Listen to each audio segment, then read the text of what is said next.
राधा स्वामी, राधा स्वामी दयाल की दया, राधा स्वामी सहाय, राधा।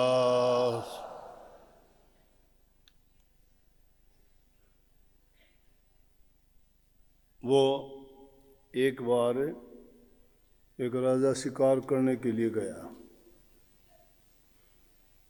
जंगल में रास्ता खो गया, इधर उधर देखा, घोड़ा भी प्यासा हो गया, राजा ने भी प्यास लगी, भूख लगी। ढूंढते ढूंढते एक किसान के खेत में पहुंचे जिसका रेट चाल था। तो रेट जब चल रहा था तो बोला भाई घोड़ा भी प्यासा है, इसने पानी पियाऊंगा। वो रेट जब चले तो चूं चूं करे, वो क्यों पहिया घूमे ने तो चरक चूं करे, चरक चूं करे तो घोड़ा उससे बिद के बोला भाई जमींदार तेरा घोड़ा ये चरक चूं बंद कर ले। उसने चरक चूं बंद कराया, पानी आना बंद हो गया नीचे। बोला पानी को नहीं आंदा। बोले राजा पानी तो पीना हो तो चरक चूं में पहले नहीं टाले। तो पंखा तो चाले था, इतना ठीक था, एक बार चरक चूं बंद होगी तो मनने भी मुश्किल होगी।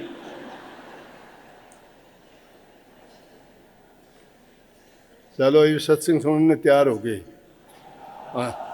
हंसी आ गई ना सब ने। जैसा कि भाई हरकेश ने आपको बताया, आप सबको इस बात का ज्ञान भी है कि ये विशेष सत्संग परम पूज्य पूर्ण धनी हजूर परम संत ताराचंद जी महाराज के जन्मदिन का मनाते हैं। लेकिन उससे पहले सेवादार भाई बहन आते हैं, सेवा के कार्य में अपना योगदान देते हैं, बड़े प्रेम से चाव से पूरी श्रद्धा के साथ मस्त और मगन होकर सेवा करते हैं, परवाह ही नहीं।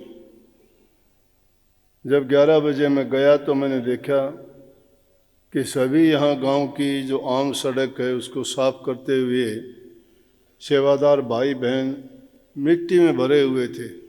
गर्मी इतनी ज़्यादा, पसीने में पसीना, और कोई परवाह नहीं, बड़े हंसते खेलते इतनी तेज धूप में भी।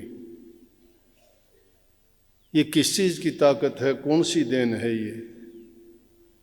जो लोग घरों में बैठ के विश्राम करते हैं उस टाइम पे दरबार में आके जो इस प्रकार से सेवा करते हैं, धन्य हैं वो लोग, धन्य हैं वो जीव जो गुरु के दरबार की सेवा इतने प्यार से और इतनी श्रद्धा से करते हैं। मैं मानता हूँ, सोचता हूँ कि उनको बिना मांगे ही सब कुछ मिल जाता है। और एक भक्त सेवक कुछ मांगता भी नहीं है, मांगने की उसकी इच्छा नहीं होती है। अगर मांगने की जरूरत हो वो दूसरी किस्म के जीव होते हैं। यहाँ तो सेवा निस्वार्थ भाव से की जाती है, जिसके बदले में पानी तक नहीं लेना चाहते। लेकिन आप कहोगे क्या दरबार में खाना फिर किस लिए बनता है? वो तो प्रसाद के रूप में लेते हैं, किसी दूसरे का नहीं, उनका अपना ही दिया हुआ, अपना ही बनाया हुआ, स्वयं सेवा और काम करके अपना ही प्रसाद बना के अपने आप ही लेते हैं, किसी से लेके नहीं लेते। सेवा का बड़ा महत्व है। सेवा भक्ति है, सेवा प्रेम है, सेवा श्रद्धा है, सेवा विश्वास है। विश्वास से सेवा की जाती है, प्रेम के बस होके ही सेवा की जाती है। सेवा में किसी प्रकार की भी मिलोनी नहीं होती, निर्लेप निष्पक्ष होती है। परंतु कई बार सेवा करते हुए अच्छे के लिए करते हैं, गलत हो जाती है। मुझे सही तो याद नहीं है, पीछे 8-9 सत्संग हुए और उन सत्संगों में एक प्रकरण आया। 10वीं बादशाही गुरु गोविंद सिंह जी के समय की बात है। दरबार में एक कीर्तिया नाम का सेवादार चावल ढुलाता था गुरु को। ये हमारे यहाँ इतनी प्रथा नहीं है, लेकिन सिख गुरुओं में ये सेवा, प्रेम, श्रद्धा, ये सारी की सारी चीज़ हमने पंजाब के सेवादारों से, सिख गुरुओं के आशीर्वाद से ही हमें पता लगा है कि भक्ति में सेवा का इतना महत्व है। वहाँ तुम जाओगे, देखोगे गुरुद्वारों में, आप पाओगे कि उनमें साक्षात हर चीज़ को ही गुरु मानते हैं, गुरु की कृपा मानते हैं। वही प्रसाद का महत्व, ये संगत और पंगत भी सिख गुरुओं ने ही चलाई। बड़ी ऊंची चीज़ है, उसमें जाति पाति नहीं रहती, छोटे बड़े का भरम नहीं रहता, उसमें अमीर गरीब की बात नहीं होती, ऊंचे नीचे ओहदे की बात नहीं की जाती। वहाँ सिर्फ प्रेम सिखाया जाता है, दया सिखाई जाती है, लोगों का आत्मविश्वास जगाया जाता है। उसमें प्रभु के प्रति उनकी भावना इतनी सुदृढ़ और पक्की कर दी जाती है कि वो दुनियादारी की किसी चीज़ की परवाह किए बिना प्रभु को प्राप्त करने के लिए हर प्रकार की सेवा करने के लिए तत्पर रहते हैं। तो वो प्रकरण चला, उसमें बड़ी अच्छी बात थी सेवा के बारे में। और एक घटना उसमें थी कि एक बार गुरुद्वारे में गुरु गोविंद सिंह जी बैठे हुए थे, सत्संग चल रहा था, और उसी टाइम पे एक ये बात उसमें भी आई थी, लेकिन आज बताने का प्रयोजन मेरा दूसरा है, क्योंकि उसमें 3 सवाल मैं जयमल सिंह कहने लगे, जी ये कुछ समझ में नहीं आए, अगर ये आप संगत में बता दें तो सत्संगियों का अगर मन में भरम हो वो निकल जाएगा। वो निकाल तो उसी में भी दिए थे, लेकिन उस और उनका ध्यान नहीं गया होगा। तो क्या किया, एक रींछ वाला आया, रींछ वाले ने खेल दिखाना शुरू किया। तो ऐसे ऐसे करतब दिखा रहा था रींछ कि पूरी संगत बड़ा आनंद ले रही थी, देख रही थी, और उन बातों को और उनके कर्तव्यों को देख के सब बड़े जोर जोर से ठाके लगा लगा के हंस रहे थे। और उसके साथ साथ एक सिख भाई और भी जोर से हंस रहा था। गुरु गोविंद सिंह जी ने उनको टोका कि भाई तुम इतना जोर से क्यों हंस रहा है। उसने हाथ जोड़ के कहा, गुरु महाराज मैं अकेला क्या, सभी हंस रहे हैं, और सभी क्या उसमें आप भी हंस रहे हो। गुरु साहब ने कहा कि आप लोग हंसते हो रीछ के कर्तव्य देख के, लेकिन मैं रीछ के कर्तव्य देख के नहीं हंस रहा, मैं हंस रहा हूँ मालिक के कर्तव्य देख के,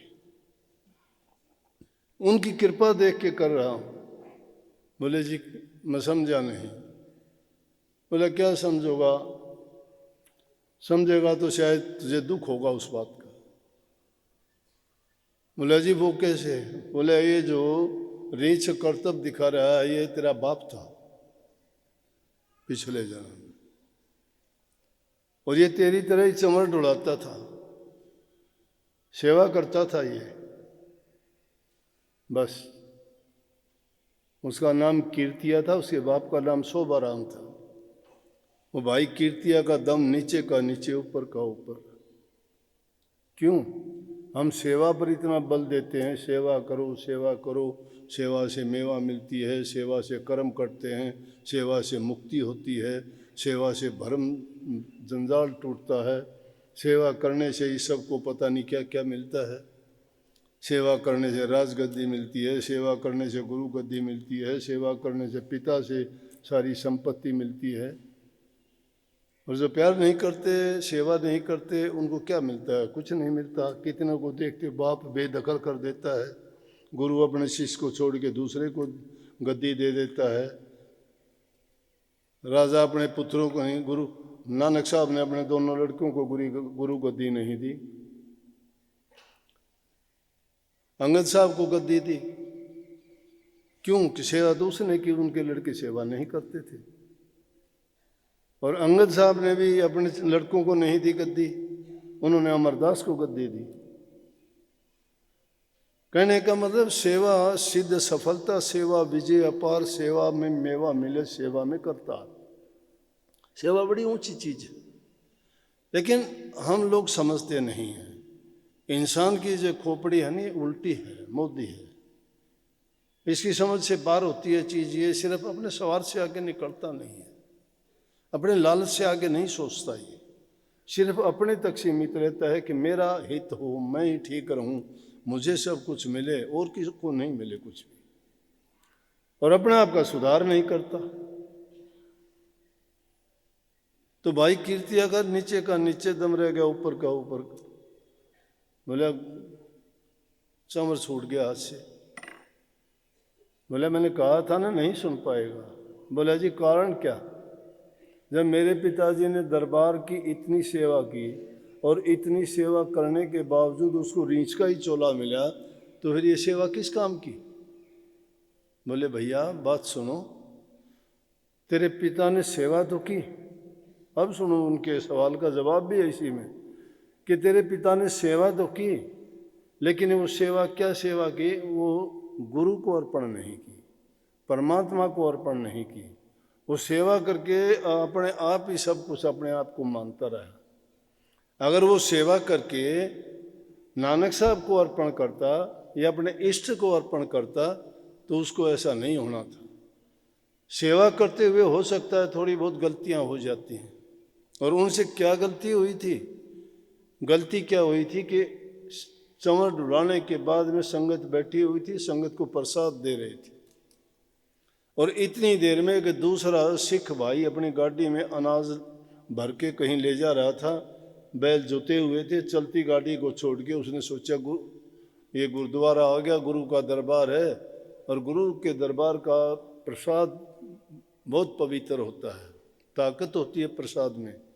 प्रसाद लेने से इंसान के विचार पवित्र होते हैं, प्रसाद खाने से उनके जन्म जन्मांतर के पाप कटते हैं। ये प्रसाद ही तो है जो प्रभु के चरणों की ओर लेके जाता है। बस उस ये विचार और ख्याल थे, सत्संग सुने हुए थे। वो भी गुरु सेवक था, गया दरबार में, लाइन लगी हुई थी, लाइन में लग के कहने लगा भैया कि मुझे शोभाराम प्रसाद थोड़ा जल्दी दे दो, मेरी गाड़ी निकल जाएगी। देखा तो जमींदार आदमी था, मैले कपड़े थे, और उसके बांटने वाले के बड़े सफ़ेद कपड़े। बोले दूर हट, बैठ, थोड़ी देर में तेरा नंबर आएगा जब दूंगा। थोड़ी देर के बाद में फिर खड़ा हो गया, फिर बोले भैया मेरी गाड़ी दूर निकल जाएगी, बैल है, कोई दूसरा आदमी नहीं है, मुझे दे देते। बोले अरे बैठ ना, तेरे को बोल दिया, लत्ते तेरे ऐसे ही हैं, थोड़ा दूर बैठ।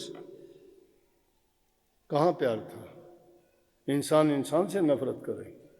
खुशबू इंसान के प्यार में आनी चाहिए, हृदय में आनी चाहिए, उसके ख्याल और विचार की कदर करनी चाहिए। कपड़ों की बदबू और खुशबू नहीं होती। बेलनी कौन सी लॉन्ड्री पर कपड़े धुलाती थी? सहजोबाई किस लॉन्ड्री पे धुलाती थी? पानी भी मुश्किल मिलता होगा उनको, लेकिन उनके विचारों में, उनके ख्याल में और उनकी भक्ति में खुशबू आती थी। श्री रामचंद्र जी जो उनके पास गए, कर्माबाई के पास क्या था? प्यार था, भक्ति थी। उनको इस बात का संकोच ही नहीं था, उनको ज़रूरत नहीं। भगत अपना हृदय सजाते हैं, और हृदय सजाया जाता है पवित्र विचार और ख्यालात से। बातों के पकवान से किसी का पेट नहीं भरता। इंसान जब तक करनी नहीं करता है तब तक खाली बातें हैं, उनका किसी पर असर नहीं होता। जो इंसान खुद करके दिखाता है वही इंसान के दूसरे के दिल को बात छूती है। उसने फिर बेचारा खड़ा हुआ तो फिर झटकी दे के बैठा दिया, अरे तो रीछ की तरह क्यों बार बार कूद के आता है? वो बेचारा परेशान हो गया। उसने सोच लिया, उस गुस्से हो गया और क्या कह दिया, क्या आप शब्द कह दिया, उसको पता ही नहीं लगा। बोला क्यों रीछ की तरह? एक किणका पड़ा हुआ था प्रसाद का, वो उसने उठा के दोनों हाथों में बोला कि भाई तुम दे या ना दे, मन में कहा उसने, मुझे तो प्रसाद मिल गया, ये प्रसाद लेना था वो मिल गया, मुझे कोई ज़रूरत नहीं है उसकी। लेकिन गुरु नानक साहब देखते हैं, गुरु देखते हैं, वो जानते हैं तेरे मन की भी मेरे मन की भी। रीछ मैं हूँ या तू, ये तो तुझे पता, या गुरु महाराज जानते हैं कौन है रीछ। बोला ये शब्द थे तेरे पिताजी के, सेवा की, लेकिन वो सेवा करी कराई सब खराब कर दी एक कटु वचन के कारण।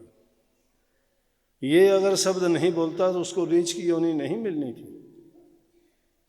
तो कहने लगा जी अब उनको ऐसा करने से रीछ की योनि मिली, और गलती करते उनका क्या हाल होगा? बोला कि गलती अगर करते भी हैं, अव्वल तो करनी नहीं चाहिए। सेवा जो करते हो वो एहसान ना करो किसी के ऊपर, सेवा करो, गुरु के अर्पण करो। किस लिए सेवा करते हो? सेवा का अभिमान कभी नहीं हो मैं ये करता हूँ वो करता हूँ। सेवा चाहे किसी प्रकार की भी हो, चाहे वो कोई दान सेवा है, कोई अन्न सेवा है, कोई और शारीरिक सेवा है, सेवा मन की है, तन की है, धन की है। इंसान उसका लिए डोंडी थोड़ा पिटवाएगा कि मैं ये दान करता हूँ, मैं ये सेवा करता हूँ। नहीं, सेवा जो करता है वो इंसान को उसी का फल मिलता है। कि तेरे पिताजी ने ये गलती की थी, अगर वो नानक साहब को अर्पण कर देता और अपने आप मानता ही नहीं तो उसको ये हालत नहीं होनी थी। तो बोले जी अब तो कम से कम कृपा करो, अब तो इसको इस योनि में मैं नहीं देख सकता, मैं आपकी सेवा करता हूँ। गुरु गोविंद सिंह ने प्रसाद दिया, उसके कर्म कटे और उसको इंसान का चोला मिला। ये बात थी। तो उसमें 3 सवाल उन्होंने सवाल कर दिए। पहला सवाल उन्होंने पूछा, भरम वाली बात तो है नहीं, कि जी ये सेवा का जो हमें दरबार की सेवा मिलती है ये हमें प्रारब्ध कर्म के कारण मिलती है या इसका और कोई दूसरा कारण है? ये सवाल पहला। भाई प्रारब्ध कर्म के कारण हमें शरीर मिलता है, ये जीवन मिला है। जो हम अपना कर्म लेके आए वो उसके साथ आता है, लेकिन सेवा का कर्म तो अब हम कमाते हैं। पीछे का जो कर्म किया है वो भी हम साथ लेके आए हैं, लेकिन अब जो कर्म बनाएंगे वो कर्म भी हमारे साथ बनेगा। सभी प्रारब्ध कर्म लेके नहीं आए, प्रारब्ध कर्म के कारण तो आज जो कुछ हैं हम वो हैं। कोई धर्मात्मा है, कोई धनी है, कोई सुंदर शरीर वाला है, कोई अधरंग या किसी अंग से भंग है, कोई अंधा लूला लंगड़ा है। वो सारा प्रारब्ध का कारण। 3 प्रकार के कर्म होते हैं। एक कर्म होता है प्रारब्ध कर्म, वो होता है पिछले ही जन्म का कर्म। और पिछले ही जन्म का कर्म ऐसा मानो जैसे जो आपकी पूंजी है आपने बैंक में जमा कर रखी है और वो पूंजी आपके साथ रहेगी। और एक है संचित कर्म, जो जन्म जन्मांतरों से साथ चलती है। एक जन्म से दूसरे जन्म में जो जो कर्म करते गए, पूरे भोगे नहीं गए, तो वो कर्म इकट्ठे हो के अभी भी वो साथ चलते आए हैं। लेकिन पिछले जन्म का जो कर्म था वो अब पूरा है, और वो कर्म भी संचित कर्म है। जिस प्रकार से धृतराष्ट्र को 100 वर्ष जन्मों पहले के कर्म भोगने पड़े। उसने हंस के बच्चे खाए थे 100 जन्म पहले, और 100 जन्म के बाद उसको उसका कर्म भोगना पड़ा। वो संचित कर्म था उन जन्मों के।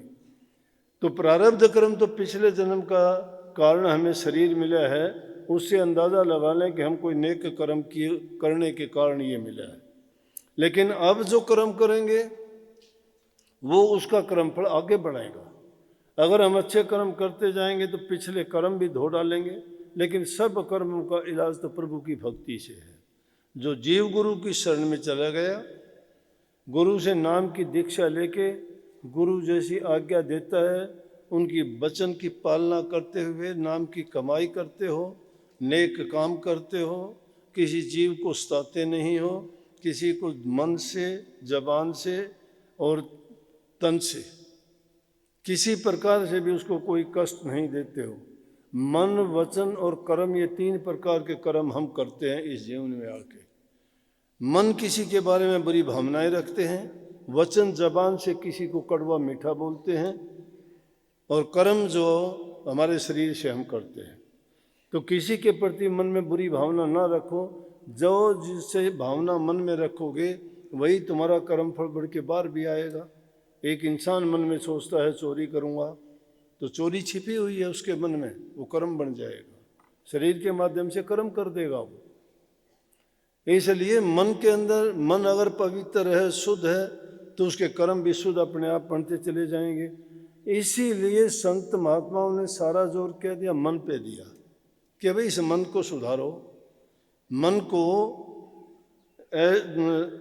जो चीज़ आप दोगे वैसे ही उसमें बढ़ के और वो बढ़ती चली जाएगी। अगर बुराई उसमें बढ़ती तो बुराई बढ़ती चली जाएगी। लेकिन नाम एक ऐसी चीज़ है, प्रभु की भक्ति ऐसी चीज़ है, वो मिलेगी देर से, क्योंकि हर कीमती वस्तु इतनी आसानी से नहीं मिला करती। दुनियादारी के पदार्थ तो आप कितने शीघ्र प्राप्त कर लेते हो, लेकिन भक्ति पूरी जिंदगी। जैसे कबीर साहब ने कही, साध का खेल तो विकट बेड़ा, जति सती सूर की चाल आ गए।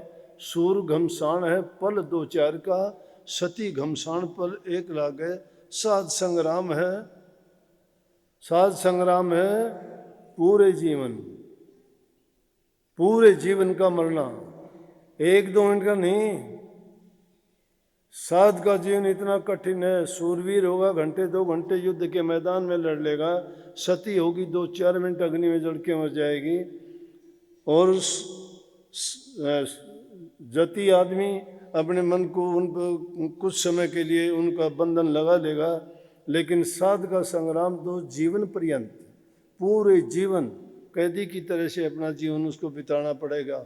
हर बात का संयम रखना पड़ेगा, खाने का, पीने का, इंद्री का, भोग का, कर्म का, सोच का, विचार का, भक्ति का, जो जितना भी है। और अगर एक थोड़ी सी भी चूक हो जाती है तो शैतानी शक्तियां घेर लेती हैं, हर मिनटों में उसको गिरा देती है। तो प्रारब्ध कर्म के कारण हमें ये शरीर मिलता है, तो उससे हम अपना कर्म बना सकते हैं। अब रही बात, उन्होंने दूसरा सवाल किया कि इतनी सेवा करने वाला भी एक गलती के कारण उसको रीछ का चोला मिला, तो हम तो सेवादारों को रोज धक्का मुक्की करते हैं, हमारी क्या हालत होगी। देखो, हम धक्का मुक्की, सेवादार जिसको ड्यूटी मिली है, जिसको कुछ काम करने के लिए उसको निश्चित किया गया है या उसको उस काम के लिए रखा गया है, वो गुरु का हुक्म बजाता है, वो खुद नहीं करता। गुरु का हुक्म जो बजाता है वो, और गुरु के हुक्म को तोड़ने वाला अगर हुक्म तोड़ता है तो वो मना करता है, तो उसकी उसमें गलती नहीं है। अगर बिना किसी कारण के वो उसको करता है तो वो भी सजावार होगा। अगर ये बात देखी जाए तो परमात्मा ने भी तो खोटे मंदे कर्म करने वालों के लिए यमदूत बनाए हैं, जिस तरह दुनिया में पुलिस बनाई है। जो चोर डकैती करते हैं, छुरेबाजी करते हैं या और उल्टे सीधे काम करते हैं, पुलिस उनको पकड़ के पीटती है कि नहीं पीटती? तो पुलिस का कर्म बन गया, क्यों पीटती है? वो दोषी को पीटती है। अगर दरबार में कोई दोष करता है तो उसको अगर दूसरा सेवक जिसको गुरु का हुक्म है, वो तो गुरु का हुक्म बजाने में करता है, इसलिए उस पर वो कर्म लागू नहीं होता। तो आप इसमें पूछ सकते हो उसमें गुरु का हुक्म नहीं था। गुरु का हुक्म ये नहीं था, गुरु का हुक्म प्रसाद बांटने का था। गुरु का हुक्म उसको अपशब्द बोलने का नहीं था। गुरु का हुक्म था प्रसाद उसको देता, वचन से अच्छा बोलता, उस पर कोई कर्म लागू नहीं होता। लेकिन उसने गुरु का हुक्म तो एक तरफ छोड़ दिया, उसने अपना हुक्म चलाना शुरू कर दिया। तो गुरु आज्ञा में जो बरतता है, गुरु आज्ञा और गुरु के हुक्म में चलता है, वो उस कर्म का भागीदार नहीं होता। क्योंकि अगर वो नहीं तो गुरु का दोषी बनेगा, उसको पाप लगेगा। इसलिए गुरु का हुक्म बजाते वक्त दूसरा अगर सेवक हो, कोई और आदमी हो, हुक्म को अगर तोड़ता है तो दोषी तोड़ने वाला बनता है, ना कि वो। तो तीसरा सवाल उन्होंने कहा, तो सत्संगियों के लिए कोई ऐसी बात बताओ कि जिससे इस प्रकार का ना हो, जिससे इस प्रकार की गलती ना हो, और वो किस प्रकार से सेवा करते हुए सुधार करें। इसके लिए बहुत छोटी सी बात है। सेवा करते वक्त नंबर एक तो कभी अपने आप में ये अहंकार ना आने दें कि सेवा मैं कर रहा हूँ, नहीं। क्योंकि सेवा का फल, सेवा आप किसी वेतन के लिए नहीं करते, कोई पगार नहीं मांगोगे उसके बदले में। सेवा आप किस लिए आप करते हो? ये आप निष्फल, कि आप कोई फल की कामना नहीं है। अगर फल कारण सेवा करते हो तो फिर तो आप तो सेवक नहीं, फिर तो आप कर्मचारी होगे, नौकर होगे, उसके बदले में मांगते हो कुछ। जो सेवा इस प्रकार से करता है तो उसमें लुका छिपी कैसी? गुरु के काम में, गुरु के दरबार की, जो मालिक के दरबार की सेवा करता है उसमें वो कोताही करता है या हेरा फेरी करता है तो उसमें उसके मन के विचार और भावनाएं फिर तो गलत है, अच्छे नहीं है। गुरु का वचन नहीं मानता हो तो मनमुखी काम करता है। इसमें होनी चाहिए गुरुमुखता। गुरु की आज्ञा का पालन करते हुए काम करो। गुरु तुम्हारे से कोई भी सेवा कराए, गुरु करवाता है, गुरु जानता है ये तो किस प्रकार की सेवा किससे लेनी है। और गुरु जब कहता है तो हमें ये मान लेना चाहिए कि इस सेवा में ये हमारे कर्म काटे जाते हैं। हमारे कर्म काटने के लिए गुरु ने हमें किसी को क्या सेवा दी? किसी को कहते हैं भजन किया कर, वो भजन नहीं करेगा उसके कर्म नहीं कटे। किसी को कह दिया कि दरबार की सेवा कर, उसको भजन की जरूरत नहीं है। गुरु ने उसका कर्म उस सेवा के माध्यम से कटवाना है। किसी को कुछ, किसी को धन की सेवा, कोई तन की सेवा, कोई मन की सेवा, लेकिन ये जानता है गुरु के किस से कौन सी सेवा से उसके अच्छे कर्म बनेंगे, किससे उसका जीवन संवरेगा। तो हमें ये चाहिए कि इस ओर तो किसी को किसी भी प्रकार से अपनी तरफ से जानबूझ के किसी जीव को ही दुख नहीं देना चाहिए। ये तो मोटा मोटी हमारे नियमों में ही शामिल है कि सेवक का काम सेवा करना है, सेवक का काम प्रेम करना है, सेवा भाव में बरतना है। सेवा करो प्रेम से। स्वामी जी महाराज ने लिखी है, सेवा करो प्रेम से गुरु की और दर्शन पर बल बल जात, बचन प्यारे गुरु के ऐसे जस माता सुतोतरी बात, उठत बैठत सोवत जागत गुरु की बात बिसर नहीं जात, ऐसी लगन गुरु संग जा की सो गुरुमुख परमार्थ पात। जिसकी ऐसी लगन होती है गुरु के साथ वो परमार्थी है, उसको परमार्थ मिलता है। प्रेमी सुनो प्रेम की बात, सेवा करो प्रेम से गुरु की और दर्शन पर बल बल जात। दर्शन हो जाए भाग सराओ, सेवा करो प्रेम के साथ करो। प्रेम के साथ जो सेवा करता है, दर्शन पाके अपने आप को धन्य मानता है, उस जीव के तो कर्म उसी टाइम कट जाते हैं। लेकिन उसमें भी उसके दिल में अगर धुकड़ चुकड़ है तो ना उसके कर्म कटते, ना उसका सच्चा प्यार है, ना वो भक्ति चाहता है। और जो भक्ति चाहता ही नहीं है तो उसका मनमुखी काम है। मनमुखी का तो जो उसका कार्य व्यवहार जैसा वो लेके आया था वैसा का वैसा है, कर्म का कर्ज उसके सिर पर है, वो काल महाराज उससे चुकाएगा। हाँ, इतनी चीज है, जो गुरु के दरबार में आया, दीक्षा जिसने ली, गुरु उसके कर्म तो कटाएगा लेकिन टाइम लग जाएगा, पता नहीं कितने जन्म उसको लेने पड़ जाएंगे। इसलिए भाग्य की बात यह है कि जिसको इंसान का चोला मिला हुआ है, गुरु जिसको मिला हुआ है, नाम जिसको मिला हुआ है, और इससे अच्छा अवसर क्या है कि उसको सत्संग भी मिलता है टाइम टाइम पर। ये मन तो जब भी इसको एकांत मिलता है या जब भी ये खाली होता है तो इसमें तो शैतानी शक्तियाँ उभर आती हैं। ये तो पता नहीं क्या क्या सोचने लग जाता है। अरे थोड़े दिन तुम बैल को छोड़ दो, वही हड़ में जुड़ना पसंद नहीं करेगा। तो हमारा मन तो उस बैल की भांति नहीं लगना चाहता उसमें, इसलिए इसको कभी खाली नहीं छोड़ना। हमेशा गुरु की याद, गुरु के वचन, गुरु के दर्शन की तरफ ललक और उनसे इश्क पक्का हृदय के अंदर लगा रहना चाहिए। जिसकी ऐसी लगन है गुरु संग, इसीलिए कही ना कि उठत बैठत सोवत जागत कभी बिसरना नहीं। और ऐसी लगन गुरु संग जाकी वो गुरुमुख परमार्थ पात।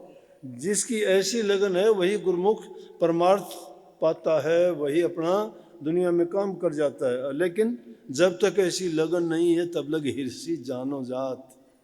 हिरसी कि वो हिरस करता है, दूसरे के देखा देखी, झूठी कुटी बातें बनाता है, उनमें कुछ नहीं है। बात बनाई जग ठग्या, मन प्रमोद्या ना, कहें कभी ले गया मन लक्ष्य और सीमा। झूठी बात बनाते हो, मन को समझाया नहीं, रास्ते पे लाया नहीं, गुरु के चरणों में लगाया नहीं, और फिर बात बनाते हो कि मैंने ये कर लिया, मुझे ये दिखता है, मुझे वो दिखता है। वो तुम्हारे कर्म दिखते और कुछ नहीं दिखता। ये क्यों तुम्हें देवी से दे, देवता से दे, वो तुम्हारे माड़े कर्म से देते हैं। देवी देवता किसको से देंगे?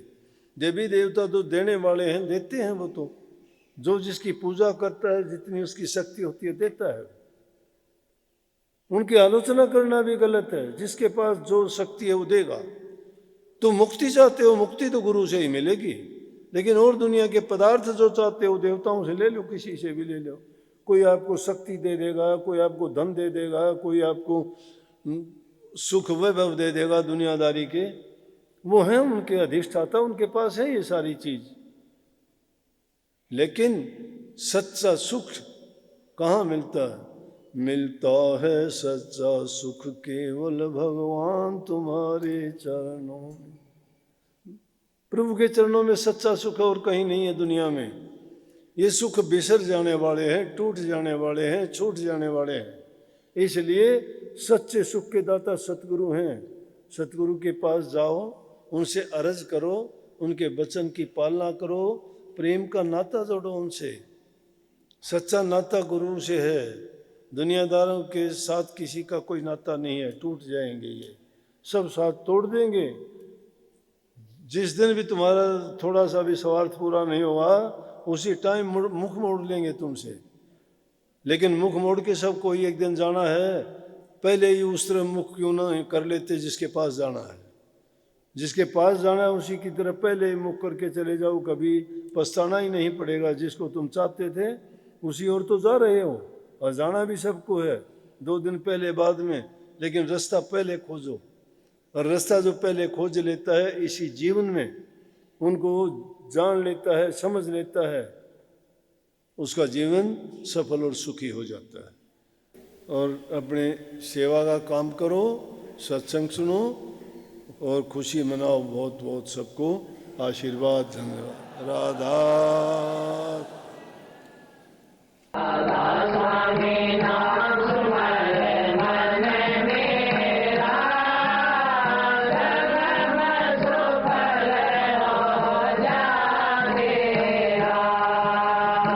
हमारे संत वाणी चैनल को सब्सक्राइब करें, वीडियो को लाइक करें, शेयर करें और हाँ, बेल आइकन पर क्लिक करना बिल्कुल ना भूलें।